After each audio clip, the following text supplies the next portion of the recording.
சர்வ வல்லமையுள்ள எங்கள் தகப்பனே, இந்த அருமையான நேரத்திற்காக உமக்கு ஸ்தோத்திரம். நாங்கள் ஒருமித்து உம்முடைய வசனத்தை தியானிக்கவும், ஆண்டவரே அந்த வசனத்தினுடைய ஆழத்தை நாங்கள் புரிந்து கொள்ளவும் தேவனாகிய கர்த்தர் எங்களுக்கு கொடுத்திருக்கிற சந்தர்ப்பத்திற்காக உமக்கு நன்றி. ஆண்டவரே, இந்த நாளிலே கூட நீர் எங்களோடு கூட பேசுவீராக. இம்மட்டும் இடைப்பட்ட தேவன் இனிமேலும் இடைபடுவீராக. ஆவியானவருடைய பலத்த கரத்திற்குள் எங்களை தாழ்த்தி ஒப்பு கொடுக்கிறோம் எங்கள் ஆண்டவர் இயேசுவின் நாமத்தில் பிதாவே.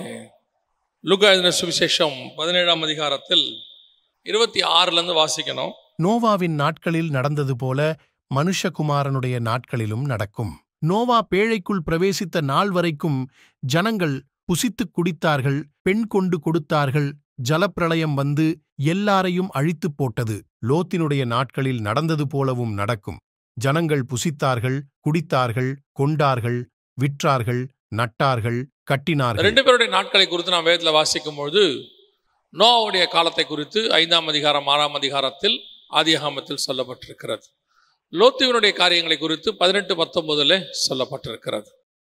சோதோமில் நடைபெற்ற போதும் அதே நேரத்தில் உலகம் முழுவதும் நோவா காலத்தில் அன்னைக்கு பூமி முழுவதும் நடைபெற்றது. எப்படி இருந்தது அப்படின்னு சொல்லி பார்த்தீங்கன்னு சொன்னால், அன்னைக்கு ஜனங்கள் புசித்தார்கள், குடித்தார்கள், பெண் கொண்டார்கள், பெண் எடுத்தார்கள். காமனாக இருக்கு, 2 பேருக்குமே அப்படி இருக்கு. புசித்தார்கள், குடித்தார்கள், கொண்டார்கள், விற்றார்கள், நட்டார்கள், கட்டினார்கள் அப்படின்னு இருக்கு. 2 பேருக்குமே காமனாக என்ன இருக்குன்னு கேட்டிங்கன்னா, புசித்தார்கள், குடித்தார்கள், பெண் கொண்டு பெண் எடுத்தார்கள் அப்படின்னு இருக்கு. சாப்பிட்றது தப்பா அல்லது தண்ணி குடிக்கிறது தப்பா, பெண் கொண்டு பெண் எடுத்து கல்யாணம் பண்ணுறது தப்பா அப்படின்னு கேட்டால் நியாயமாக இது தப்பு இல்லை. ஏன்னு சொன்னால் ஆண்டவர் தான் இது எல்லாத்தையும் என்ன செஞ்சுருக்கிறாரு. ஆதியாகமம் 2:9 அவர் தான் எல்லாவற்றையும் புசிக்க சொல்லியிருக்கிறார். அவர் தான் சொல்லியிருக்கிறார். அதுக்கு பிறகு மனிதன் தனிமையாக இருப்பது நல்லதல்லன்னு கல்யாணம் பண்ண சொல்லி அவர் தான் சொல்லியிருக்கிறார். அப்போ புசிக்கிறது தப்பா, குடிக்கிறது தப்பா, குடிக்கிறதுனா தண்ணி குடிக்கிறது சொல்கிறது தப்பா, அல்லது பெண் கொண்டு பெண் எடுக்கிறது தப்பா அப்படின்னு சொல்லி நீங்கள் பார்த்தீங்கன்னு சொன்னால் அது தப்பல்ல. ஆனால் அதற்கான விளக்கத்தை இன்னொரு இடத்துல தராரு. வாசிங்க, லூக்கா எழுதின சுவிசேஷம் 21ஆம் அதிகாரம் 34வது வசனத்தை வாசிங்க. 21-34 வாசிங்க. உங்கள் இருதயங்கள் புசிப்பு அப்படிங்கிறதுக்கு என்ன சொல்லியிருக்கிறாரு? பெருந்திண்டி அப்படின்னு சொல்லியிருக்கிறார். அடுத்து குடிக்கு என்ன சொல்லியிருக்கிறாரு? வெறி, குடி வெறி. 3வது பெண் கொண்டும் பெண் எடுத்தோம், அதுக்கு என்ன சொல்லியிருக்கு? லௌகீக கவலைகளினாலும் பாரமடையாதபடி. இந்த 3த்துக்கும் அங்க விளக்கம் கொடுத்திருக்கிறாரு. ஒன்று பெருந்திண்டி, இன்னொன்று குடிவெறி, 3வது லௌகீக கவலை அப்படின்னு. இந்த 3 காரியங்களுக்கும் நோவாவின் காலத்தில் இருந்ததா, லோத்துவின் காலத்திலும் இருந்ததா. அப்போ சாப்பிட்றது தப்பா அப்படின்னா பெருந்திண்டி தப்பு. சாப்பிட்றது தப்பு இல்லை, பெருந்திண்டி தப்பு. அதாவது ஆண்டவர் வந்துட்டு பைபிளில் எலியாவுக்கு சாப்பாடு கொடுத்தது 2 வேளை இல்லையா? ஆண்டவர் எலியாவுக்கு சாப்பாடு கொடுத்தது 2 வேளை. நமக்கு நியமித்தது 3 வேளை இல்லையா? நம்ம அப்படிதான் நியமிச்சுக்கிட்டோம். நமக்கு ஆண்டவர் நியமித்தது காலையும் மாலையும் தான், சாயங்காலம் விடியற் காலம் ஆகின்னு இருக்கு. 2 வேளை கர்த்தர் எலியாவுக்கு சாப்பாடு அனுப்பினார் அப்படின்னு பார்க்கிறோம். நமக்கு சாப்பாடு 3 வேளை நியமிச்சுக்கிட்டோம். இப்போ கடைசி காலத்தில் பாருங்க, நமக்கு வேலையே இல்லை. இப்படி போகும்போதும் வாய் அரைக்குது, அப்படி போகும்போதும் வாய் அரைக்குது. காலையில் பிரேக்ஃபாஸ்ட்னு ஒன்று இருக்குது, அதுக்கு முன்னாடி டீ இருக்குது, அதோட கொஞ்சம் பிஸ்கெட்டுன்னு ஒன்று இருக்குது. அப்புறம் திருப்பி 11 மணி போல் ஏதாவது ஒன்று இருக்குது. அப்புறம் மதியானம் சாப்பாடு ஒன்று இருக்குது, சாயங்காலம் டீ ஸ்நாக்ஸ்ன்னு ஒன்று இருக்குது, நைட்டு ஒன்று இருக்குது, படுக்க போகும்போது சப்பர்னு ஒன்று இருக்குது. இன்னும் இந்த மாதிரிலாம் ஒன்று இருக்குது. நீங்கள் பார்த்தீங்கன்னா சீனர்கள் 5 வேளை சாப்பிடுவாங்க அப்படின்னு இருக்கு. உலக பிரகாரமாக பெருந்திண்டி சாப்பிட்டுக்கிட்டே இருக்கிறது. சிலர்லாம் அவங்களுக்கு இந்த மெயினாக சாப்பிட்றது மட்டும்தான் கணக்கில் இருக்கும். பார்த்துருக்கீங்களா? 3 வேளை அப்படிம்பாங்க. நடுவில் சாப்பிட்றது எதுவுமே கணக்கில் இருக்காது. இந்த இப்படி போகும்போது டேபிளில் இருந்து வாயில் போடுவாங்க, அப்படி கிச்சனில் நிற்கும் போது இருக்கிறத எடுத்து வாயில் போடுவாங்க. அதெல்லாம் அவங்க கணக்கில் என்ன செய்யாது, வரவே வராது. சாப்பிட்டு ஒன்றுமே பண்ணாமல் இருந்தாலும் உடம்பு என்ன செய்யும், ஏறத்தான் செய்யும். அப்போ நாம இந்த பெருந்திண்டி அப்படிங்கிறது எப்படி எடுத்துக்கிறோம் அப்படின்னு சொன்னா, நம்மளை பொறுத்த வரைக்கும் கம்பேரிசன், யாரோட கம்பேர் பண்றோங்கிறது ரொம்ப முக்கியம். பெருந்திண்டிக்கு அவங்கள மாதிரி இல்லாம நம்ம சாப்பிட்றோம் அப்படின்போம். நம்ம கம்பேரிசனே நல்லா சாப்பிட்றவங்களோட தான் இருக்கும். ஒருத்தர் சொன்னார், டாக்டர் காலையில் உங்களுக்கு சுகர் இருக்கு, காலையில் 2 சப்பாத்தி, மத்தியானம் 2 சப்பாத்தி, நைட்டு 2 சப்பாத்தி சாப்பிடுங்கன்னு சொன்னார். அப்போ அவர் கேட்டார், சாப்பாட்டுக்கு முன்னாடியா பின்னாடியான்னு கேட்டார். இந்த 2 சப்பாத்திங்கிறது சாப்பாட்டுக்கு முன்னாடியா பின்னாடியா? அந்த மாதிரி நமக்கு பெருந்திண்டிங்கிறது நம்மளை பொறுத்த வரைக்கும் பெருந்திண்டியாவே தெரியாது. உலக பிரகாரமாக எடுத்துக்கோங்க.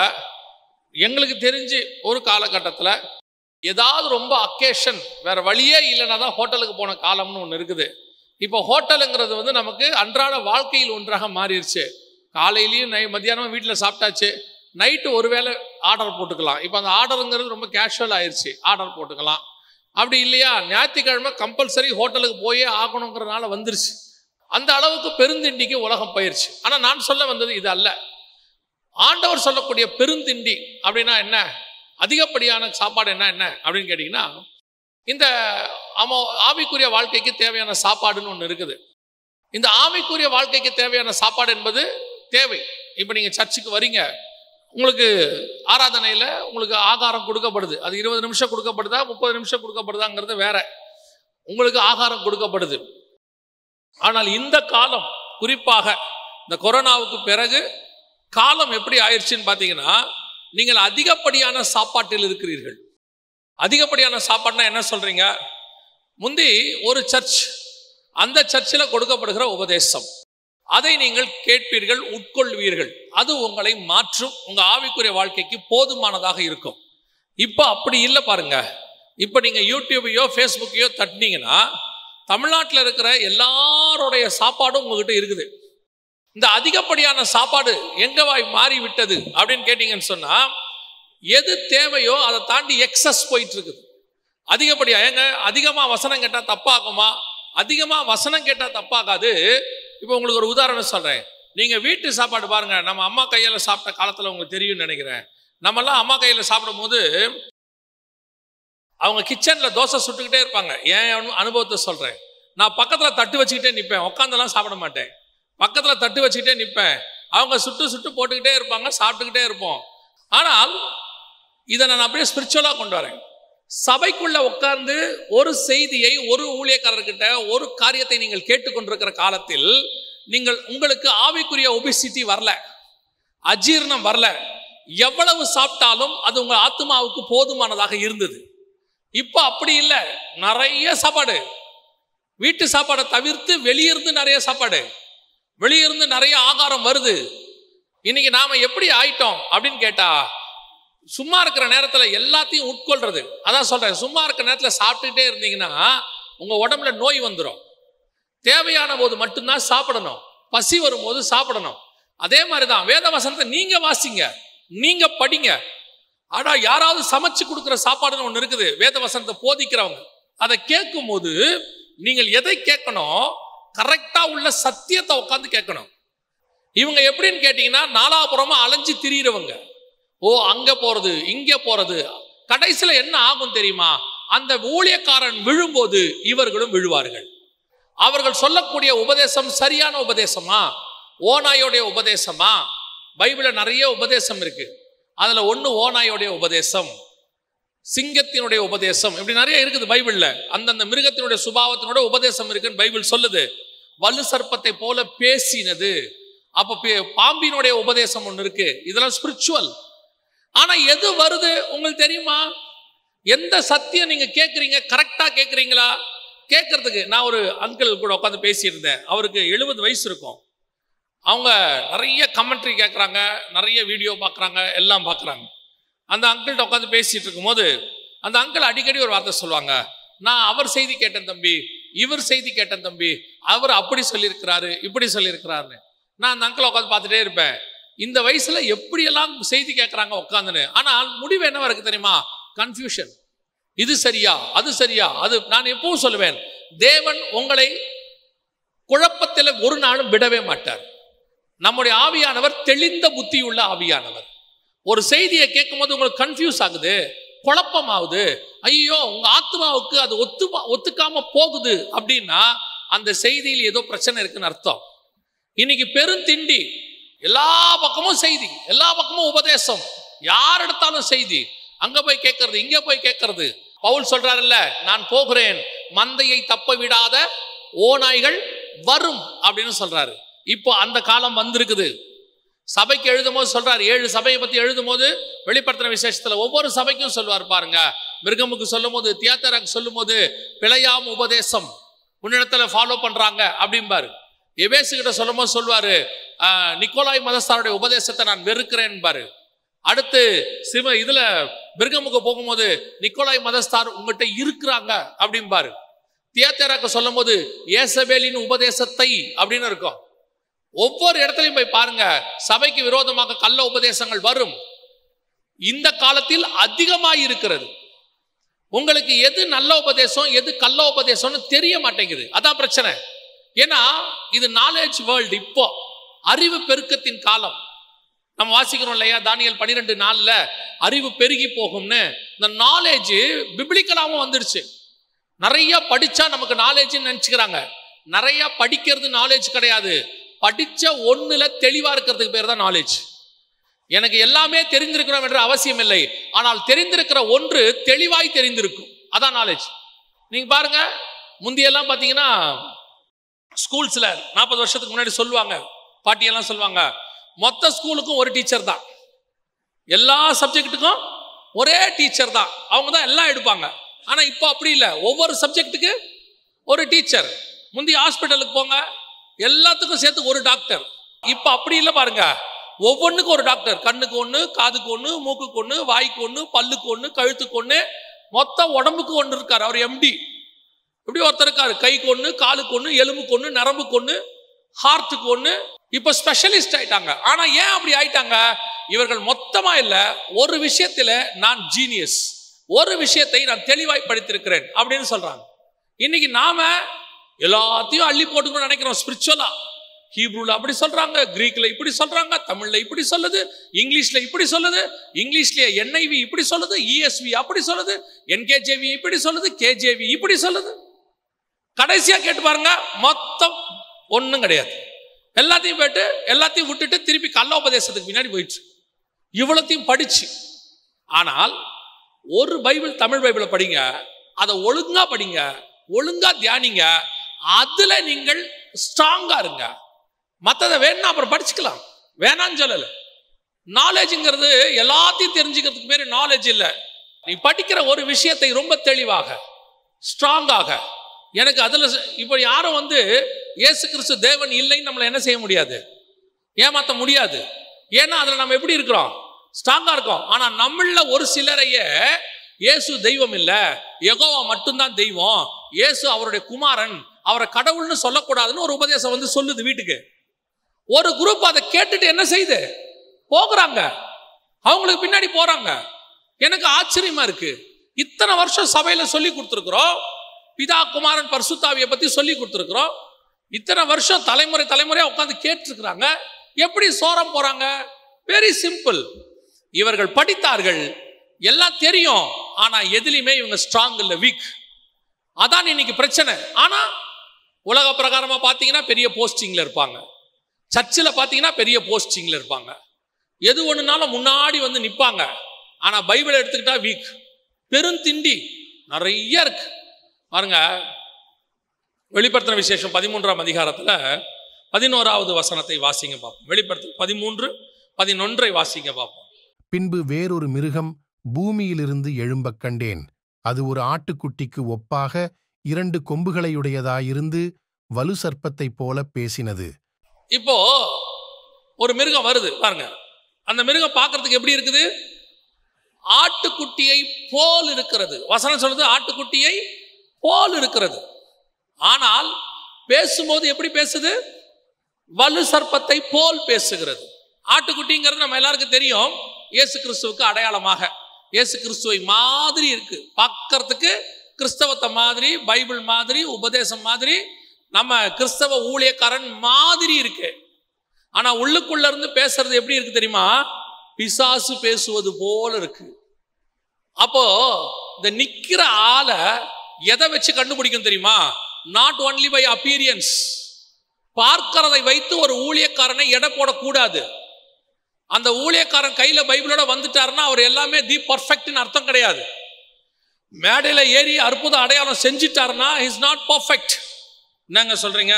அற்புத அடையாளம் செஞ்சா கூட நம்ப கூடாதா? நம்பக்கூடாது. வாசிங்க. அதுக்கும் நீங்க ஒரு வசனம் வாசிச்சுக்கோங்க. வெளிப்படுத்தின விசேஷம் 16ஆம் அதிகாரம் 13வது வசனத்தை வாசிங்க. ரெவலேஷன் 16:13. தவளைகளுக்கு ஒப்பான 3 அசுத்தாவிகள் புறப்பட்டு வர கண்டேன். அவைகள் அற்புதங்களை செய்கிற பிசாசுகளின் ஆவிகள். அற்புதங்களை செய்கிற பிசாசுகளின் ஆவிகள். அப்ப அற்புதம் யார் செய்வா? பிசாசும் செய்யும். பிசாசு மட்டும் செய்யணும் இல்ல, பிசாசும் செய்யும். அப்போ நடக்கிற அற்புதம் தேவன் செய்வதா பிசாசு செய்வதான்னு உங்களுக்கு தெரியணும். இந்த அற்புதம் தேவன் செய்யறதா பிசாசு செய்வதா எப்படிங்க கண்டுபிடிக்கலாம்? எனக்கு தெரிஞ்ச அளவுக்கு, எனக்கு ஆவியானவர் சொல்லி கொடுத்ததுக்கு நான் உங்களுக்கு சொல்றேன். நான் அப்படிதான் வச்சிருக்கிறேன். தேவனை மகிமைப்படுத்தி தேவனுக்காகவும் வந்திருக்கிறவர்களுக்காகவும் நடக்கிறதுக்கு பேர் தான் அற்புதம். அற்புதம் யாருக்காக? யாருக்கு நீடோ அவங்களுக்காக. ஒருத்தன் திராட்சை ரசம் பத்தலைன்னு சொன்னாங்க ஒரு வீட்டில். அங்கே அற்புதம் நடந்தது. திராட்சை ரசம் கர்த்தர் கொடுத்தார். இந்த அற்புதம் யாருக்காக? அந்த ஜனங்களுக்காக. இப்ப நம்ம வாசிச்சோம், சகோதரர் கொடுத்தது. ஒருத்தர் குஷ்டமா இருந்தாரு, இயேசு அற்புதம் செய்தார். இந்த அற்புதம் யாருக்காக? அந்த குஷ்டரோகிக்காக. அற்புதம் எப்பவுமே அடுத்தவங்களுக்காக. எந்த ஊழியர் அற்புதத்தை தன்னுடைய மகிமைக்கென்று பயன்படுத்துகிறாரோ அது தேவனிடத்திலிருந்து வந்தது கிடையாது. தேவனிடத்திலிருந்து வருமானால் அது மனுஷனுக்கு பிரயோஜனமாக இருக்கும். அதே நேரத்தில் அதன் மூலமாக தேவன் மகிமைப்படுவார். குஷ்டரோகியை சுகமாக்கினாரு, குஷ்டரோகிக்கும் பிரயோஜனம். அவன் வந்து தேவனை பணிந்து கொண்டான். இதான் ஒரு அற்புதத்தினுடைய ரிசல்ட். நீங்க இதை வச்சுக்கிட்டு இதை கண்டுபிடிச்சிட்டீங்கன்னா போதும், வேலை முடிஞ்சு. நீங்கள் இந்த அற்புதத்துக்கு பின்னாடி, அதிசயத்துக்கு பின்னாடி, தீர்க்க தரிசனத்துக்கு பின்னாடி ஓடுறதை நிறுத்திடுங்க. இதுதான் பெருந்திண்டி. அங்க போய் சாப்பிடுறது, இங்க போய் சாப்பிடுறது. ஐயோ, அவரு ஜெபிச்சா அப்படியே நடக்குதான். ஏன் நீங்க ஜெபம் பண்ணாலும் நடக்கும்? ஏன்னா அவர் ஜெபிச்சா நடத்துறவர் யார் தெரியுமா? இயேசு கிறிஸ்து. நீங்க ஜெபிச்சாலும் நடத்த போறவர் இயேசு கிறிஸ்து தான். அவருக்குள்ள இருக்கிற தேவனும் உங்களுக்குள்ள இருக்கிற தேவனும் ஒரே தேவன் தான். உங்களுக்கு நம்பிக்கை அவர் மூலமா போனா நடக்கும்னு, உங்களுக்கே அவர் நம்பிக்கை என் மூலியமா நடக்காதுன்னு. உங்களுக்கு உங்க மூலியமா நடக்காதுன்னு நீங்க நம்புறீங்க, அதனால நடக்கல. அவர் மூலமா நடக்கும்னு நினைக்கிறீங்க, அதனால நடக்குது. கொஞ்சம் உங்களை நம்புங்க. எனக்குள்ளே தேவன் இருக்கிறார், என் தேவன் என் ஜெபத்துக்கு செவி சாய்க்கிறார். நான் ஜெபம் பண்ண அற்புதம் நடக்கும்னு நினைச்சு பாருங்க, கண்டிப்பாக அற்புதம் நடக்கும். இன்னைக்கு பெருந்திண்டி ஒரு பக்கம் முழுக்க இப்படி போயிடுச்சு. ரெண்டாவது அதே வசனம் சொல்லுது, பெருத்திண்டினாலும் வெறி. என்ன வெறி? குடிவெறி. அதாவது புசித்து குடித்து. இந்த குடி அப்படிங்கிறதுக்கு நம்ம ஸ்பிரிச்சுவலா போயிடுவோம், உலக பிரகாரமா வேண்டாம். நம்ம அதை பத்தி நம்ம எல்லாருக்கும் தெரியும், எக்ஸ்பிளனேஷன் தேவையில்லை. இப்போ நமக்கு ஆண்டவர் குடிக்க கொடுத்திருக்கிறது என்னன்னு கேட்டீங்கன்னா திராட்சை ரசம் இல்லையா, உடன்படிக்கை. இப்ப நமக்கு ஆண்டவர் உடன்படிக்கை பண்ணியிருக்கிறார். இந்த உடன்படிக்கையை கர்த்தர் நம்மோடு கூட பண்ணி இருக்கும் பொழுது ஒரு சிலருக்கு இந்த ஸ்பிரிச்சுவல் லைஃபே எப்படி மாறிடுதுன்னு கேட்டீங்கன்னா, ஆவிக்குரிய விதத்துல சிலர் ஸ்பிரிச்சுவலா இருக்காங்க, ஆனா அந்த ஸ்பிரிச்சுவல்ல வெறி பிடிச்சு அலைகிறாங்க. அந்த ஸ்பிரிச்சுவாலிட்டியில வெறி பிடிச்சு அலைவாங்க. கர்த்தருக்காக வைராக்கியம் பாராட்டுவது வேறு. நான் சொல்றது புரியுதா? கர்த்தருக்காக வைராக்கியம் பாராட்டுவது வேறு, சபைக்குள்ள வெறி பிடித்தல் வேறு. நான் தான், என்னுடைய தான், சர்ச்சில் நான் தான் செய்வேன், என் குடும்பம் தான், நான் தான் முன்னாடி உட்காந்துருப்பேன், என்ன தவிர வேற யாரும் செய்யக்கூடாது. ஆனா இவங்க செய்யறது ஊழியம், இவங்க செய்யறது மினிஸ்ட்ரி, உடன்படிக்கை, தேவனுக்கான செய்யறது தான். ஆனால் அதுல தேவ சித்தம் இருக்காது, மாம்ச வெறி இருக்கும் உள்ள. அப்படியே அவங்கள ப்ரொபகண்டா பண்ணி நாங்க தான் ஃபர்ஸ்ட் செய்வோம், எங்களை தவிர வேற யாவது நீங்க செஞ்சிருவீங்களா? இது இன்னைக்கு எந்த அளவுக்கு வெறி பிடிச்சி அலையுது தெரியுமா? சபைக்குள்ள வெறி பிடிச்சி அலையிறாங்க. பதவிக்கு வெறி, போட்டிக்கு வெறி. அது எந்த அளவுக்கு போகுதுன்னா, கேன்வாசிங்ல ஆரம்பிச்சு அடித்தடி வரைக்கும் போகுது. சபைக்குள்ள சண்டை, கெட்ட வார்த்தை பேசுறான் சபைக்குள்ள உட்காந்து. ஆண்டவர் சொல்றாரு, கடைசி காலத்துல வெறி பிடிச்சி அலைகிற கூட்டம் ஒண்ணு இருக்கு அப்படின்னு சொல்லி. நோவா திராட்சை ரசத்தை குடித்து வெறித்து, அவர் இத்தனைக்கு நீதிமான் தான், அதான் ரொம்ப முக்கியம். நோவா யாரு? நீதிமான். ஆனா அந்த திராட்சை ரசம் குடிக்க குடிக்க நல்லா ஆக ஆக ஒரு நாள் அந்த அந்த திராட்சை ரசத்தினுடைய உள்ளுக்குள்ள இருக்கிற வெறித்தன்மை என்ன ஆயிடுச்சு? அவருக்கு வெறி ஆக்கிருச்சு. அவருக்கு தெரியல பாவம். ஏன்னா நியூ வேர்ல்டுக்குள்ள வந்திருக்கிறாரு. அவரு ஜலப்பிரளயத்துக்கு அப்புறம் எதுக்குள்ள வந்திருக்கிறாரு? நியூ வேர்ல்டுக்குள்ள வந்திருக்கிறாரு. ஆனா விளைவு என்னன்னு கேட்டீங்கன்னா நிர்வாணம். விளைவு என்ன? நிர்வாணம்.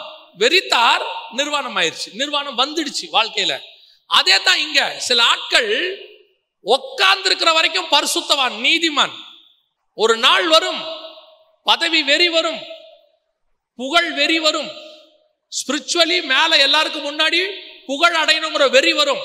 அன்னைக்கு தான் அந்த ஆளுடைய உண்மையான நிர்வாணம் தெரியும். உள்ளுக்குள்ள அந்த ஆள் யாருங்கிறது அப்பதான் தெரியும், அந்த குடும்பம் யாருங்கிறது அப்பதான் தெரியும். அப்படியே சண்டைக்கார மாதிரி நிற்பாங்க வந்து. ஆண்டவர் பார்த்துட்டே இருக்கிறாரு, ஓ நீ இவ்வளவுதான், நீ இவ்வளவுதான். But they are spiritual. அதான் முக்கியம். They are spiritual, they are religious. நான் சொல்லுவேன், they are not spiritual, they are religious. அவர்கள் ஆன்மீகவாதிகள் அல்ல, அவர்கள் மதவாதிகள். They are religious. கிறிஸ்தவத்தை புடிச்சுக்கிட்டு அலையிற ஒரு குரூப். இயேசுநாதரை அடிச்சவனே இயேசு மன்னிச்சிட்டாரா இல்லையா? மன்னிச்சிட்டாரா இல்லையா? நம்மால் மன்னிக்க மாட்டான், மன்னிக்கவே மாட்டான். எத்தனை வருஷம் மன்னிக்க மாட்டான்? 30 வருஷம். ஒரு குரூப் இருக்கு சபைக்குள்ள, வெறி பிடிச்ச குரூப். எதுக்கு எடுத்தாலும் சண்டை, எதுக்கு எடுத்தாலும் போராட்டம், எதுக்கு எடுத்தாலும் எதிர்த்து நிக்குதல், எதோடையும் சமாதானமே போக மாட்டான். இவன் வீட்டுல பாருங்க, வீட்லயும் சமாதானம் இருக்காது. ஒரு குரூப் இருக்கு, ஆவிக்குரியவர்கள்னு பேரு, பரிசுத்தவான்னு பேரு, நீதிமான்னு பேரு. அப்படியே முகம் கடுகடு கடுன்னு இருக்கும். நான் சொல்லுவேன், சில ஆட்கள் எல்லாம் நீங்க பாத்தீங்கன்னா அவங்களுக்கு நமக்கும் முன் விரோதமே இருக்காது, அவங்களுக்கு நமக்கும் வாய்க்கா வரப்பு தகராறே இருக்காது. ஆனா அவனை பார்த்தாலே தெரியும், அந்த முகத்துல எள்ளும் கொள்ளும் வெடிச்சுக்கிட்டே இருக்கும். அவன் முகத்துல ஒரு சமாதானமே இருக்காது. கடு கடு கடு கடுன்னு இருப்பான். கவனித்துக் கொள்ளுங்கள், தேவன் நம்மை பார்க்கிறார். ஆண்டவருக்கு தெரியும். ஆண்டவருக்கு நாம பண்ற ஊழியம் ரெண்டாவது, நாம தான் ஃபர்ஸ்ட். நாம தான் ஃபர்ஸ்ட். ஊழியம் பண்ணி நரகத்துக்கு போவதை விட, ஒருவேளை ஊழியம் பண்ண முடியாம கூட இருக்கும், நாம பரலோகத்துக்கு போவது தான் முக்கியம். நமக்குள்ள அந்த சமாதானம் இருக்குதா? அதாவது ஆண்டவர் சொல்றாரு, குடி. குடினா திருப்பியும் சொல்றேன், தேவையான தாகம் உனக்கு இருக்கு. ஆண்டவர் சொல்றாரு, தாகமா இருக்கிறவன் இடத்துல வர கடவன். தேவையான அளவுக்கு குடி, தேவையான அளவுக்கு சமாதானமா இரு, எல்லாம் செய். மினிஸ்ட்ரியா 4 பேர் சேர்ந்து செய்யறோமா, ஒருத்தர் செய்யறாங்களா, விட்டு கொடுத்து பழகுங்க. நம்ம எப்போ பெருந்தன்மையை காட்ட முடியும் தெரியுமா? சொல்லணும், போதும்பா இந்தா நீரு, நீ பண்ணு, என்ன ஆசைப்படுறியா பண்ணிட்டு போ. இந்த இதுல என்ன இருக்கு? நான் சொல்லுவேன், எப்போ நாக்காளி ஆசை ஒருத்தனுக்கு வருதோ அவன் பிசாசு பிடிச்சிடுச்சின்னு அர்த்தம் அவனுக்கு. ஏன் தெரியுமா? பிசாசுக்கு தான் ஃபர்ஸ்ட் நாக்காளி ஆசை வந்துச்சு. நான் வானத்துக்கு ஏறுவேன், வடபுறத்தில் உள்ள என் சிங்காசனத்தை போடுவேன், ஆராதனை கூட்டத்துக்கு தலைவன் ஆவேன். ஃபர்ஸ்ட் இந்த ஆசை வந்தது யாருக்கு? பிசாசுக்கு. இந்த ஆசையை உடைச்ச ஆள் யாருன்னா இயேசு கிறிஸ்து. அவர் தேவனுக்கு சமமாயிருந்தும் தேவனுடைய ரூபமாயிருந்தும் அதை கொள்ளையாடின பொருளாய் எண்ணாமல் முடிவு பரியந்தம், சிலுவையின் முடிவு பரியந்தம் தன்னை தாழ்த்தினார். பிதா என்ன பண்ணாராம் தெரியுமா? எல்லாத்துக்கும் மேலான நாமத்தை அவருக்கு கொடுத்து வலது பக்கத்துல சிங்காசனத்தை போட்டு என் கூட உட்காந்துக்கோன்னு சொல்லிட்டாராம். சிங்காசனம் போடுவேன்னு நினைச்சவனை கீழே தள்ளிட்டாரு. என்னப்பா பெரிய சிங்காசனம், என் ஜனங்களுக்காக நான் சாகுறேன்னு சொன்னவரை தூக்கி சிங்காசனம் போட்டு பக்கத்துல உட்கார வச்சுக்கிட்டாரு. இதுதான் பதவிக்கான ஃபார்முலா. சிலருக்கு அந்த பதவி வெறி, ஜாதி வெறி, பண வெறி, அப்படியே இது எல்லாமே எங்க இருக்குன்னா சர்ச்சுக்குள்ள இருக்கு. வெளியே இருக்கிறவங்களை பத்தி பேசவே இல்லை. I'm not talking about the Gentiles, I'm talking about the Christians. கேர்ஃபுல்லா இருந்து கொள்ளுங்க, இதான் ரொம்ப முக்கியம். உலகம் நம்மை பார்க்கிறது, உலகம் நம்மை குறித்து கேட்கிறது. உலகத்துக்கே சமாதானத்தை சொல்ல வேண்டியவங்க கோர்ட்ல நிக்கிறாங்க. உலகத்துக்கே பவுல் சொல்றாரு, உங்களுக்குள் வழக்கு வாது வந்தால் உங்களில் எவன் சிறியவனாக இருக்கிறானோ அவனை கூப்பிட்டு உங்க வழக்கை தீர்த்து கொள்ளுங்க. எதுக்காக சொல்றேன்னா உங்களை வெட்கப்படுத்தும்படி சொல்றேன்னு சொல்றாரு. அவரோட அர்த்தம் என்னன்னா, எதுக்குடா உங்களுக்குள்ள சண்டை? இயேசு இருக்கும்போது அடிச்சுக்கிட்டாங்க எல்லாரும்.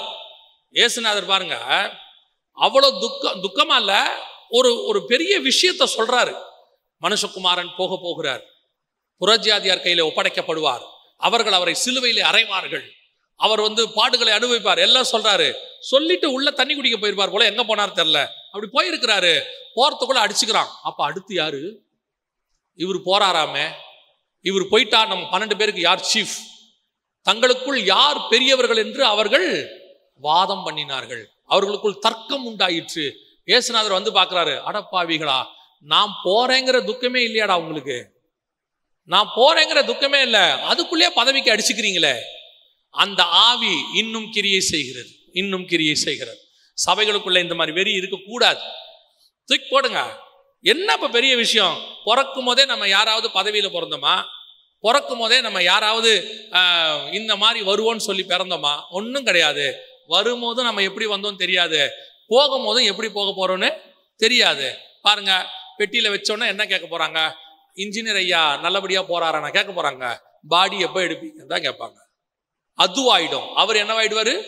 அதுவாயிடுவாரு. அப்படின்னா என்ன அர்த்தம்? போகும்போது அவர் ஒண்ணுமே இல்லைன்னு அர்த்தம்.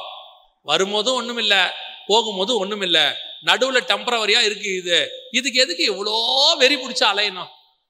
ஏதாவது ஒரு விஷயம் வருதா, விட்டு கொடுத்து பழகுங்க. சொல்லி பாருங்களேன். நான் உங்களுக்கு ஒரு உண்மையை சொல்லித்தரேன். நீங்க வேணான்னு சொல்லி பாருங்க, அதை விட மேலான இடத்தில் கர்த்தர் கொண்டு போய் உட்கார வைக்க வல்லமை உள்ளவராக இருக்கிறார். ஏன்னா தாழ்மை உள்ளவனுக்கு கர்த்தர் கூட நிற்கிறாரு, பெருமை உள்ளவனுக்கு எதிர்த்து நிற்கிறார். நீங்க நம்ம ஆண்டவர்கிட்ட ஒரு சுபாவம் அது, நீங்க வேணாம்னா கொடுத்துக்கிட்டே இருப்பாரு. நீங்க பார்த்துருப்பீங்க 23ஆம் சங்கீதம், ரொம்ப எல்லாருக்கும் உங்களுக்கு தெரிஞ்ச சங்கீதம். அதை நீங்க ஒண்ணுமே செய்ய வேணாம், தூக்கத்துல கேட்டா கூட சொல்லுவீங்க. ஆனா அந்த சங்கீதத்துல ஒரு ஃபார்முலா இருக்குது. என்ன தெரியுமா? சங்கீதம் எப்படி ஆரம்பிக்கும்? கர்த்தர் என் மேய்ப்பராய் இருக்கிறார், நான் அவர் என்னை புல்லுள்ள இடங்களில் மேய்த்து அமர்ந்த தண்ணீர் அண்டையில். முடியும் போது எப்படி முடியுது சங்கீதம்? ஜீவனுள்ள நாளெல்லாம் நன்மையும் கிருபையும் என்னை தொடரும். அதோட அர்த்தம் என்ன தெரியுமா? அவர் என்னை புல்லுள்ள இடங்களை நடத்துவாரு, நான் போய்கிட்டே இருப்பேன், நன்மையும் கிருபையும் என் பின்னாடியே வரும்னு அர்த்தம். கர்த்தர் சொல்ற பாதையில நான் போய்கிட்டே இருந்தேன்னா நன்மையும் கிருபையும் என்ன செய்யும்? என் பின்னாடி வந்துகிட்டே இருக்கும். ஆனா இன்னைக்கு ஆப்போசிட் டைரக்ஷன். நாம நன்மையும் கிருபையும் தேடி ஓடிக்கிட்டு இருக்கிறோம். எங்க நன்மை கிடைக்கும், எது பெருமை கிடைக்கும், எங்க அது கிடைக்கும், நம்ம பின்னாடி கர்த்தர் வரமாட்டார். நல்லா தெரிஞ்சுக்கணும், நம்ம பின்னாடி கர்த்தர் வரமாட்டார். கர்த்தருக்கு பின்னாடி நாம போனா நன்மையும் கிருபையும் நம்ம பின்னாடி வரும். ஆண்டவர் நடத்துற பாதையில நடந்து பாருங்க. வீணான பவுல் சொல்றாரு, பாரமான யாவற்றையும் உதறி தள்ளி விட்டு. அந்த பாரத்துல எல்லா பாரமும் இருக்கு. தலை கணத்துல இருந்து எல்லா பாரமும் இருக்கு. தலை கணம்னா தலை பாரம். அங்க ஆரம்பிச்சு பணபாரம், பதவி பாரம், அந்த பாரம், இந்த பாரம் எல்லாத்தையும் தட்டி விடுங்கிறாரு. தட்டி விடு, எல்லாத்தையும் நிம்மதியா ஓடு, பீஸ்ஃபுல்லா இரு. எல்லாத்தையும் இதுல வேற இவங்க சொல்லுவாங்க, இந்த பொறுப்பை என் தலை மேல வச்சுக்கிட்டு என்னால நடக்கவே முடியல, இறக்கி விட்டுருங்க. அதான் கஷ்டமா இருக்குல்ல, இறக்கி விட்டுருங்க. நல்லபடியா யாராவது சுமக்கிறவன் சுமக்கட்டும், நாம பீஸ்ஃபுல்லா இருப்போம். இன்னைக்கு அப்படிதான் இருக்கு, வெறி பிடிச்சி அலையிற ஒரு குரூட். இது ரெண்டாவது. கடைசியாய் வாசிங்க, முடிக்கலாம். அந்த வசனம் என்ன சொல்லுது? லூக்கா எழுதின சுவிசேஷம் 21ஆம் அதிகாரம் 34வது வசனம் வாசி. லௌகீக கவலை, இதை பத்தி என்ன சொல்லி இருக்குது நம்ம வாசிச்ச வசனத்துல? லூக்கால 17ஆம் அதிகாரத்துல 27வது வசனம் வாசிங்க. 17:27. நோவா பேழைக்குள் பிரவேசித்த நாள் வரைக்கும் ஜனங்கள் புசித்துக் குடித்தார்கள், பெண் கொண்டு கொடுத்தார்கள், ஜலப்பிரளயம் வந்து எல்லாரையும் அழித்து போட்டது. அப்போ கல்யாணம் பண்றது தப்பா? பெண் கொண்டு பெண் கொடுத்தார்கள், கல்யாணம் பண்றது தப்பா?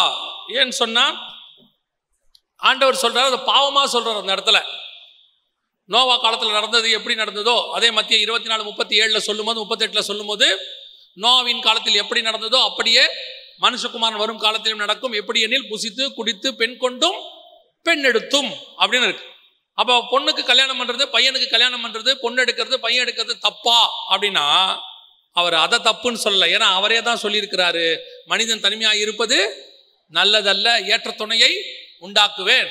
அவரே தான் சொல்லியிருக்கிறார். அப்ப எதை தப்புங்கிறாரு? வாசிங்க, ஆதியாகமத்தின் புத்தகம் 6ஆம் அதிகாரம் 2வது வசனத்தை வாசி. தேவகுமாரர் மனுஷகுமாரத்திகளை அதிக சௌந்தரியம் உள்ளவர்கள் என்று கண்டு அவர்களுக்குள்ளே தங்களுக்கு பெண்களை தெரிந்து கொண்டார்கள். இங்கதான் பிரச்சனை வருது. இங்கதான் பிரச்சனை வருது. திருமணம் தப்பு இல்ல, எப்படி திருமணம் செய்தார்கள் என்று விளக்கம் ஆதியாகமம் 6ல் இருக்கு. அவர்கள் தேவபுத்திரர், அதாவது யாருன்னு கேட்டீங்கன்னா தேவனை தொழுது கொள்ளுகிறவர்கள். அதுக்கு முந்தினதுல பாத்தீங்கன்னு சொன்னா அப்பொழுது தேவனை தொழுது கொள்ள ஆரம்பித்தார்கள் அப்படின்னு 4ஆம் அதிகாரம் கடைசியில இருக்கும். தேவபுத்திரர் ஆண்டவரை தேடுறவங்க, இப்ப பரிசுத்த ஆவியை பெற்றா ஆவிக்குரியவர்கள். இயேசுவை விசுவாசிச்சா விசுவாசி. தேவனை பின்பற்றுகிறவர்களுக்கு பேரு தேவபுத்திரர். தேவபுத்திரர் மனுஷகுமாரத்திகள் அப்படின்னா தேவனை தேடாதவர்கள்னு அர்த்தம். அவங்க எல்லாம் இப்ப நம்ம ஆவிக்குரியவர்கள். இப்ப அவங்கெல்லாம் அப்படின்னா என்ன அர்த்தம்? நான் விசுவாசின்னா இயேசுவை விசுவாசிக்காதவங்களுக்கு பேர் என்னது? அவிசுவாசி. கரெக்ட் தானே? நான் ஆவிக்குரியவன், பரிசுத்தாவியை பெற்று பரிசுத்தாவினால் நடத்தப்படுகிற நான் ஸ்பிரிச்சுவல் ஆவிக்குரியவன் அப்படின்னா அவங்க யாரு? மாம்சத்துக்குரியவர்கள் அர்த்தம். அவங்க ஆவினால் நடத்தப்படாத மாம்சத்தால் நடத்தப்படுகிறவர்கள் மாம்சத்துக்குரியவர்கள். அந்த கான்டெக்ட்ல தான் இங்க இருக்கு. தேவபுத்திரர் மனுஷகுமாரத்திகள், தேவனை தொழுது கொள்ளுகிறவர்கள், அவர்கள் சித்தத்தின்படி உலக பிரகாரமாய் செய்கிறவர்கள். இவங்க ரெண்டு பேருக்குள்ளேயும் கனெக்ஷன் உண்டாகுது. இவங்க போய் அவங்க கிட்ட பொண்ணு எடுக்கிறாங்க. ஏன் பொண்ணு எடுக்கிறாங்க? பொண்ணு அழகா இருக்கு. அது இயேசு திரும்பி வரும்போதும் நடக்குமா? இன்னைக்கு அதுதான் நடந்து கொண்டிருக்கிறது. பெண் கொண்டு பெண் எடுத்து நல்லா கவனித்துக் கொள்ளுங்கள். உலகத்தோடு கூட அவிசுவாசியோடு கூட விசுவாசி பிணைக்கப்படுவது ஒரு நாளும் கர்த்தருடைய சித்தம் கிடையாது. ஆண்டவர் கேட்டார் ஆபிரகாம, ஃபர்ஸ்ட் கேட்டார், எனக்காக உன் தாய் தகப்பனை விட்டுட்டு வருவியா? ஆதியாகமம் 12:1-2 கேட்டார். அவன் உடனே புறப்பட்டு வந்தார் பாருங்க. ஆபிரகாம் புறப்பட்டு வந்தார். தகப்பன் வீட்டையும் தன் தேசத்தையும் இனத்தையும் விட்டு ஆபிரகாம் புறப்பட்டு வந்தார்னு இருக்கும். ஆதியாகமம் 12:1-2. இப்ப சக்சஸ், ஆபிரகாம் சக்சஸ் பண்ணிட்டார். ஆபிரகாமுக்கு வயசாகி போச்சு, கிட்டத்தட்ட ஒரு 100-120 வயசாகி போச்சு. ஈசாக்கெல்லாம் பிறந்துட்டார். இப்ப கேட்கிறாரு, வசனம் சொல்லும், ஆதியாகமம் 22:1 தெளிவா சொல்லும், கர்த்தர் ஆபிரகாமை சோதித்தார்னு இருக்கும். டெஸ்ட் பார்க்கிறார் ஆண்டவர், டெஸ்ட் பண்ணி பார்க்கிறாரு. ஆபிரகாம், உன் லைஃபை ஸ்டார்ட் பண்ணும் போது எனக்காக உங்க அப்பாவை விட்ட, வீட்டை விட்ட, எல்லாம் விட்ட. இப்ப கடைசியா ஒண்ணு கேட்கிற, எனக்காக உன் பிள்ளைய விடுவியான்னு கேட்டார். ஆபிரகாம் யோசிச்சான்னு இல்ல, ஆபிரகாம் மனம் இதுக்கு துக்கப்பட்டான்னு இல்லை. ஏன்னா இஸ்மவேலை அனுப்பிவிடுன்னு சொல்லும் போது ஆபிரகாமுக்கு அது व्यसனமாய் இருந்ததுன்னு இருக்கும் பைபிள்ல. ஆனா ஈசாக்க கேட்ட போது व्यसனமாய் இருந்ததுன்னு இல்லை, துக்கமாய் இருந்ததுன்னு இல்லை. ஆபிரகாம் ஆண்டவரை பார்த்து, ஆண்டவரே நீர் சொல்லுகிறபடி செய்கிற, ஒரு 2 நாள் டைம் கொடுங்க, பிள்ளையாண்டனோடு நாங்கள் நல்லா பழகி விட்டு போறோம்னு சொல்லல. அடுத்த வசனம் சொல்லும், ஆபிரகாம் அதிகாலையில் எழுந்து, அவன் வெயிட் பண்ணிட்டே இருந்திருக்கிறான், எப்ப விடியும் விடியும் விடியும்னு. ஆண்டவர் கேட்டுட்டாரு, எங்க அப்பாவை கொடுத்தா மாதிரி என் பையனை கொடுக்கறதுக்கும் நான் ரெடியா இருக்கிறேன். 75 வருஷத்துக்கு முன்னாடி எப்படி ஆபிரகாம பாத்தீங்களோ அதே ஆபிரகாம் தான் ஆண்டவரே நானு. அன்னைக்கு உங்களுக்கு பாராட்டின வைராகியத்தை இன்னும் பாராட்டுகிறேன். அதனாலதான் ஆபிரகாம் ஜீவனுள்ள ஒரு தேசத்தில் இருக்கிறான்னு பைபிள் சொல்லுது. இன்னைக்கு தேவனுக்காக அப்பா அம்மாவை வைராகியமாய் விட்ட ஒரு குரூப் இருக்கு. ஆனால் இவர்கள் எல்லோரும் பிள்ளைகளுக்காக தேவனை பலி கொடுத்தவர்கள். அவிசுவாசின்னு தெரிஞ்சும் பிள்ளைக்கு வீட்டுக்கு கூட்டு வர்றது, ஓ பண்ணிப்பாங்க, இல்லைன்னா செத்து போவாங்க, ஓடி போவாங்க, அவமானம் ஆயிடும், என்னென்னவோ. நான் உங்களுக்கு ஒரு உண்மையை சொல்றேன், பிள்ளைகள் அப்படி ஒருவேளை நீங்கள் நல்ல ஸ்பிரிச்சுவலா வளர்த்தீங்கன்னா உங்க பிள்ளைகள் 95% அதை செய்யாது. கர்த்தருக்குள் பயபக்தியா வளர்த்தீங்கன்னா அதை அவர்கள் செய்ய மாட்டார்கள். ஞாயிற்றுக்கிழமை ஒழுங்கா ஆராதனைக்கு கூட்டிட்டு வந்து சபையில கூட உட்கார வச்சு சண்டே கிளாஸ் அட்டன் பண்ண வச்சு சின்ன வயசுல இருந்து கர்த்தருக்குள் வளர்த்தா அந்த பிள்ளைகள் அதை செய்யாது. உண்மையா இருக்கு, தேவனுக்கு பெற்றோருக்கு கீழ்ப்படிஞ்சிருக்கு, 26 வயசானாலும் காத்து இருக்கு, அப்பா அம்மா பார்த்து வைப்பாங்கன்னு இருக்கு. உண்மை உள்ள பிள்ளைகள் இன்னைக்கும் இருக்கு, 95% இருக்கு. ஒரு 5% தப்பு செய்யறதுக்கு வாய்ப்பு இருக்கு. அது போகிற இடத்துலயோ, வேலைக்கு போகிற இடத்துலயோ, படிக்கிற இடத்துலயோ. அந்த பிள்ளைகள் கேட்கும் பொழுது நான் உங்களுக்கு சாட்சி சொல்றேன், பிள்ளைகள் கேட்கும் போது பெற்றோர் நீங்க சொல்லிடணும், இது அவிசுவாசியோடு பிணைக்கப்படுவது முடியாது. நான் உனக்கு உண்மையா இருக்கணுமா, தேவனுக்கு உண்மையா இருக்கணுமான்னு பார்த்தா நான் உன்னை விட தேவனுக்கு உண்மையா இருக்க விரும்புறேன்னு சொல்லிட்டு, கண்டிப்பா உங்க பிள்ளைக்கு உங்க மேல கோபம் வரும். 2 வார்த்தை சொல்லும், ஒன்னு செத்து போறேன்னு சொல்லும், இல்ல நான் வீட்டை விட்டு போய் நானே பண்ணிப்பேன்னு சொல்லும். உங்களுக்கு 2மே மனசுக்கு துக்கம் தான். ஒண்ணு, ஐயோ பிள்ளை செத்தா என்ன ஆயிடும், இன்னொன்னு போயிட்டா அவமானம் ஆயிடுமே. இது 2 இருக்கும். நான் 3வது ஆப்ஷன் சொல்றேன். தாவீது கிட்ட ஆண்டவர் 3 ஆப்ஷன் கேட்டாரு, அவன் 4வது ஆப்ஷன் சொன்னான். ஒண்ணு, இப்ப உங்களுக்கு 3வது ஆப்ஷன் சொல்றேன். நீங்கள் போய் உங்க பிள்ளைகளுக்காக 3 நாளோ 7 நாளோ 21 நாளோ உபவாசம் ஜெபம் இருந்து ஜெபம் பண்ணுங்க. உங்கள் ஜெபத்துக்கு கர்த்தர் பதில் கொடுப்பார். உங்கள் பிள்ளையின் இருதயத்தை மாற்ற அவரால் முடியும். பார்வோன் இருதயத்தை மாற்றினவர், நேபுகாத் நேச்சாரின் இருதயத்தை மாற்றினவர், உங்க பிள்ளையின் இருதயத்தையும் மாற்ற வல்லமை உள்ள தேவனா இருக்கிறார். நடக்குமா? நடக்கும். வெளிநாட்டுல ஒரு மகன் இன்னொரு ஆணை திருமணம் பண்ண போயிட்டான். கிறிஸ்தவ பையன் இன்னொரு ஆணை திருமணம் பண்ண போயிட்டான். அப்பா கிட்ட வந்து சொல்றான், அப்பா நான் இந்த பையனை தான் கல்யாணம் பண்ண போறேன். அப்பா சொல்றாரு, நோ சான்ஸ், பைபிள் படி தப்பு, ஒத்துக்க மாட்டேன். அப்பா ஸ்பிரிச்சுவல் பர்சன் சொல்றாரு. அம்மா வந்து அதுக்கு ஆதரவு. அப்பா சொல்லிட்டாரு, நோ சான்ஸ். பையன் சொன்னா, நான் உங்ககிட்ட சொல்றது இன்ஃபர்மேஷன், இன்விடேஷன் இல்லைன்னா. It's not an invitation, it's an information. நான் ஒன்றும் உங்ககிட்ட பர்மிஷன்லாம் கேட்கல.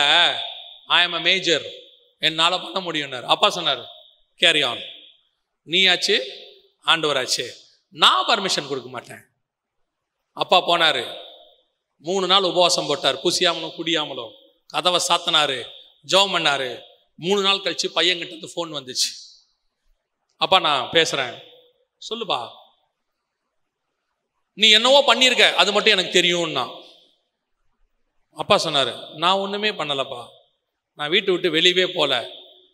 எனக்கு தெரியும் நீ வீட்டை விட்டு வெளியே போல, ஆனா என்னவோ பண்ணியிருக்க. அந்த பையன் என்னை வேணான்ட்டு போயிட்டான். நான் வீட்டுக்கு வந்துட்டு இருக்கிறேன். எனக்கு என்னவோ நீ சொல்றது தான் கரெக்டுன்னு போடுது. I am sorry, I am coming to ஹோம்னு வீட்டுக்கு வந்துட்டான் திருப்பி. நோ ஆர்கியூமெண்ட், நோ பேச்சு, ஒன்றும் கிடையாது. மேலே ஒருத்தர் உட்காந்து இருக்கிறாரு. அவர் கையில் நம்ம இருதயம் எல்லாம் சுவிட்ச் மாதிரி இருக்கு. ஒரு பரிசுத்தவான் எனக்கு சொல்லி கொடுத்தாரு, நம்ம இருதயம் கர்த்தர் பக்கத்தை எப்படி இருக்குமா, சுவிட்ச் மாதிரி இருக்குமா. அப்படி திருப்பி விட்டுருவாராம். பார்வோன் இருதயத்தை கடினப்படுத்தினார், டெம்பரேச்சரை கூட்டிட்டார். நேபுகாத் நேச்சார் இருதயத்தை மனித இருதயம் போல் மாற்றினார், லோ பண்ணி விட்டார் பிரஷரை. நேபுகாத் நேச்சாரையே மாற்றி விட்டாரு, பார்வோனையே மாத்திட்டாரு. நம்ம வீட்டில் இருக்கிற பையன் எம்மாத்திரம்.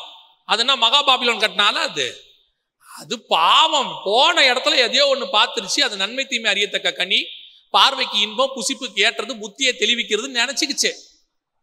ஆண்டவர் அப்புறமா அதுல இருக்கிற சாகவே சாவாயை காட்டிடுவார். அப்புறம் தானா வந்துடும். எப்பேற்பட்ட பிள்ளையையும் கர்த்தர் திருப்பி உங்கள் கையிலே கொடுப்பதற்கு வல்லமை உள்ளவராய் இருக்கிறார். நீங்க எப்படி இருக்கிறீங்கன்னு தான் கர்த்தர் டெஸ்ட் பண்றாரு. சிலர் தேவனை பிள்ளைகளுக்காக பலி கொடுக்கிற கூட்டம். they are sacrificing the God. தைரியமா சொல்லுங்க, கல்யாணங்கிறது தேவனால நடக்கணும். அப்பா அம்மா சித்தமும் கிடையாது, பிள்ளைங்க சித்தமும் கிடையாது, தேவ சித்தம். அந்த தேவ சித்தத்தை அப்பா அம்மா மூலியமாக பிள்ளைகளுக்கு கர்த்தர் செய்ய வல்லமை உள்ளவராய் இருக்கிறார். இன்னைக்கு பிள்ளைகள் ஒரு 25 வயசு, அவங்களுக்கு என்ன பெரிய எக்ஸ்பீரியன்ஸ் இருக்கும்? 10 வருஷம் இருக்கும். ஏன்னா அவங்க டீனுக்குள்ள 13லேருந்து 15 வயசு, 25 வயசு, ஒரு 10 வருஷம் தான் எக்ஸ்பீரியன்ஸ். அவங்களுக்கு எல்லாமே சரி மாதிரி தெரியும். நமக்கும் அப்படித்தான், பார்க்கறதுக்கு எல்லாமே சரி மாதிரி தெரியும். ஆனா ஆண்டவருக்கு தான் எல்லாமே தெரியும். ஒண்ணு மட்டும் நம்ம கிரைட்டீரியா வச்சுக்கணும், அவிசுவாசி விசுவாசியோடு கூட பிணைக்கப்படக்கூடாது. 2வது, விசுவாசியா இருந்தாலும், சர்ச்சு பையனா இருந்தாலும், சர்ச்சு பொண்ணா இருந்தாலும் அது தேவசித்தமானு பார்த்துக்கணும். எல்லா பிள்ளையும் எல்லா மகனுக்கும் ஏத்தது அல்ல.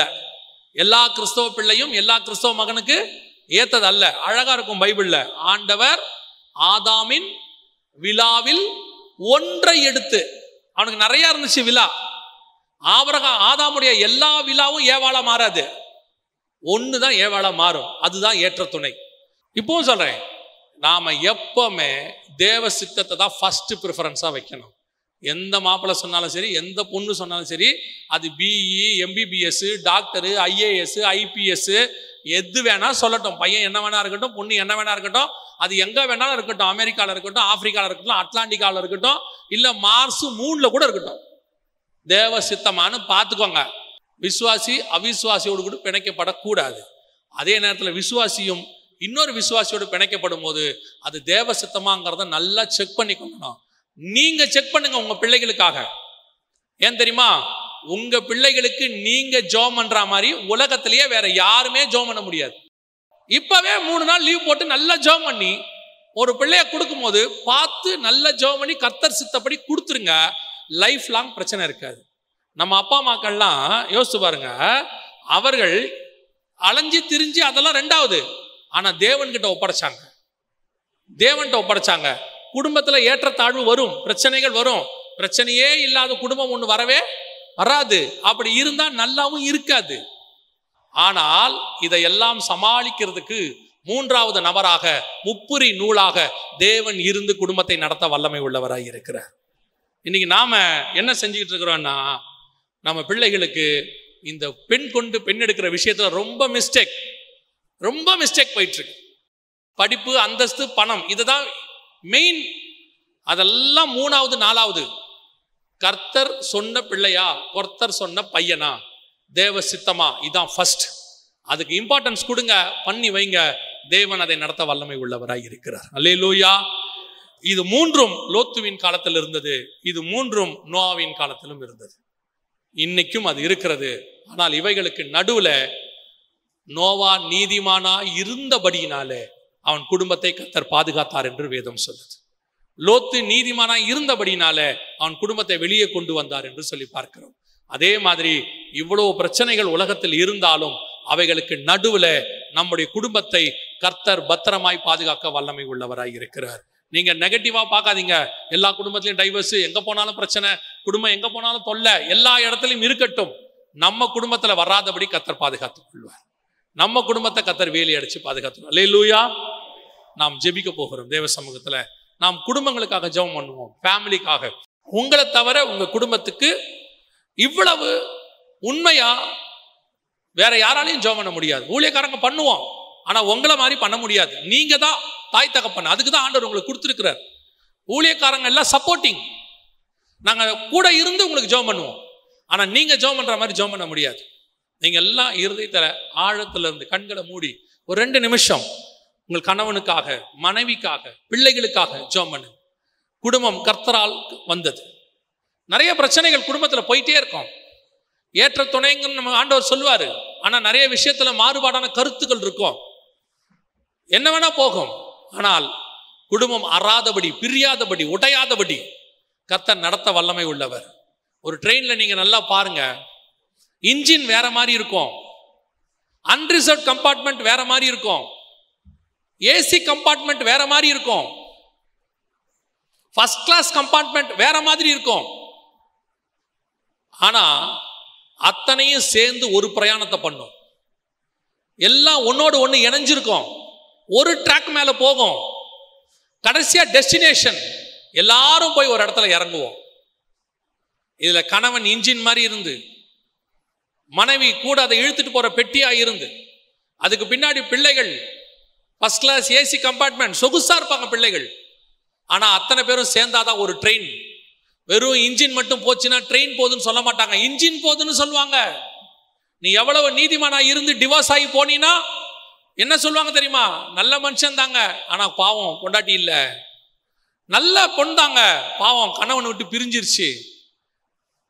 இந்த வேர்டு கூட வந்துரும், ட்ராக் வந்துரும், இந்த லைன் இன்னொன்னு சேர்ந்துரும். ஒருவேளை நீ அதுக்கப்புறம் 2வது கல்யாணம் பண்ணினா சொல்லுவாங்க, எப்பவும் சொல்லுவாங்க, இந்த பொண்ணு நல்ல பொண்ணு தான், ஆனா என்னமோ தெரியல, முதல் கல்யாணம் சக்சஸ் ஆகல, 2வது தான் பண்ணுச்சு சொல்லுவாங்க. கண்டிப்பா வரும். நீ வெறும் இன்ஜினா போக கூடாது, ட்ராக் விட்டு இறங்கக்கூடாது, ட்ராக் மாதிரி ஓடக்கூடாது. கஷ்டப்பட்டாவது எல்லாத்தையும் இழுத்துக்கிட்டு ஒன்னா ஓடணும். நம்ம எல்லாம் ஒன்னா சேர்ந்து போறதுக்கு தான் ஆண்டவர் ட்ரெயின் வச்சிருக்கிறார். உங்க மனைவி கணவனுக்காக ஜெபம் பண்ணுங்க. ஒருவேளை அவங்க ரட்சிக்கப்படாம இருந்து தேவனுக்கு விரோதமான காரியங்களை ஈடுபட்டா நீங்க ஜெபம் பண்ணுங்க. உங்க ஜெபத்துக்கு கர்த்தர் பதில் கொடுக்க வல்லமை உள்ளவராய் இருக்கிறார். ஒருவேளை பிள்ளைகள் கர்த்தருக்கு விரோதமா உங்களுக்கு பிடிக்காத காரியத்தை செஞ்சா, அது டிவியை பார்த்துட்டு, இன்டர்நெட்டை பார்த்துட்டு, யூடியூபை பார்த்துட்டு, ஃபேஸ்புக்கை பார்த்துட்டு, ஃபேன்சியா ஃபேண்டசியா இதெல்லாம் பயங்கர ஜாலின்னு சொல்லி, ஒருவேளை ஆஃபீஸில் வேலை பார்க்குற இடத்துல, காலேஜில் கொஞ்சம் வழி மாறி தடமாறி போறதுக்கு வாய்ப்பு இருக்கு. பிசாசு பொல்லாதவன். வெளியே போனா நம்ம பிள்ளைகளை அவன் எப்படியாவது எவனை விழுங்கலாமோ என்று வகை தேடி சுத்தி திரிகிறவன். ஆனா உங்க ஜெபம் பிசாசின் வாயிலிருந்து, சிங்கத்தின் வாயிலிருந்து ஆட்டுக்குட்டியை காப்பாத்தும். உங்க ஜெபம் கரடியின் வாயிலிருந்து பிள்ளைய காப்பாத்தும். நீங்க ஜெபம் பண்ணுங்க உங்க பிள்ளைகளுக்காக. இந்த காலத்து பிள்ளைங்க கிட்டக்கு ஆர்கியூமெண்ட் பண்ண வேண்டிய அவசியம் இல்லை. அட்வைஸ் பண்ணுங்க. ஆனா அதுக்கப்புறம் போய் ஆண்டவர்கிட்ட போய் கமிட் பண்ணுங்க. பிள்ளைங்கிட்ட ஆர்கியூமெண்ட் பண்ணி பிரயோஜனம் கிடையாது. ஆனா அட்வைஸ் பண்ணுங்க. சொல்ல வேண்டியதை சொல்லிடுங்க. அதுக்கப்புறம் ஆண்டவர்கிட்ட ஒப்படைச்சிருங்க. எவரையும் மாத்த கர்த்தரால் முடியும். எவரையும் திருத்த கர்த்தரால் முடியும். சில நேரத்தில் நம்மளால முடியாது. நம்ம சொல்றதை அவங்க கேட்க மாட்டாங்க, எதிர்த்து பேசுவாங்க, ஏன் கத்துவாங்க. ஆனா ஒண்ணு, கர்த்தர்கிட்ட ஒப்படைச்சிருங்க. கர்த்தர் அதை மாத்த வல்லமை உள்ளவராய் இருக்கிறார். நாம் ஜெபிக்க போகிறோம். குடும்பங்களுக்காக, மனைவிக்காக, கணவனுக்காக, பிள்ளைகளுக்காக ஜெபிக்க விரும்புறவங்க, அவங்க நல்ல எதிர்காலத்துக்காக ஜெபிக்க விரும்புறவங்க எல்லாம் அவங்க கரங்களை ஆண்டவருக்கு நேராக உயர்த்தி, ஆண்டவரே என் பிள்ளைகளை உங்களுடைய கரத்துல ஒப்பு கொடுக்குறோம்ப்பா. என் பிள்ளைகளுடைய வாழ்க்கை உங்க கையில இருக்கு ஆண்டவரே. எங்க வாழ்க்கை உங்க கையில இருக்கு, வரையப்பட்டிருக்கு. எந்த விதத்திலும் ஆண்டவரே பிசாசானவன் எங்கள் குடும்பங்களை பிரித்து விடாதபடி, பெற்றோர் கண்களுக்கு முன்பாக பிள்ளைங்க ஆசீர்வாதமா இருக்கணும்பா. பிள்ளைங்க அழுதா நாங்களும் அழுவோம் ஆண்டவரே. பிள்ளைங்க வேதனைப்பட்டா நாங்களும் வேதனைப்படுவோம். நாங்க நல்லா இருக்கணும்னு நீங்க நினைக்கிறீங்கப்பா. அதே மாதிரி தான் ஆண்டவரே எங்க பிள்ளைகளும் நல்லா இருக்கணும் ஆண்டவரே. எந்த விதத்திலும் அவங்களுக்குள்ள வாக்குவாதங்கள் வந்து பிரிவினைக்கு நேரா போயிடக்கூடாது. அவிசுவாசிக்கு பின்னாடி போயிடக்கூடாது. பாவத்துக்கு பின்னாடி போயிடக்கூடாது. உலகத்தினுடைய இன்பங்களுக்கு பின்னாடி போயிடக்கூடாது. எங்க பிள்ளைகளை காப்பாத்தி கொடுத்துருங்க ஆண்டவரே. எங்க குடும்பங்களை காப்பாத்தி கொடுத்துருங்க ஆண்டவரே. அவங்களுக்கு பின்னாடியே நாங்க எல்லா இடத்துக்கும் போக முடியாதுப்பா. ஆனா உங்களால முடியும் ஆண்டவரே. நீங்க அவங்களை எங்க இருந்தாலும் காப்பாத்தி கொடுத்துருவீங்கப்பா. எங்க சபையில, எங்க ஆலயத்துல, இங்க இருக்கிற ஒவ்வொருத்தருடைய வீட்டிலையும் இப்படிப்பட்ட காரியங்கள் நடக்கவே கூடாது ஆண்டவரே. எல்லா குடும்பங்களையும் வேலி அடைத்து பாதுகாத்துக் கொள்ளும் எங்கள் ஆண்டவர் இயேசுவின் நாமத்தில் பிதாவே.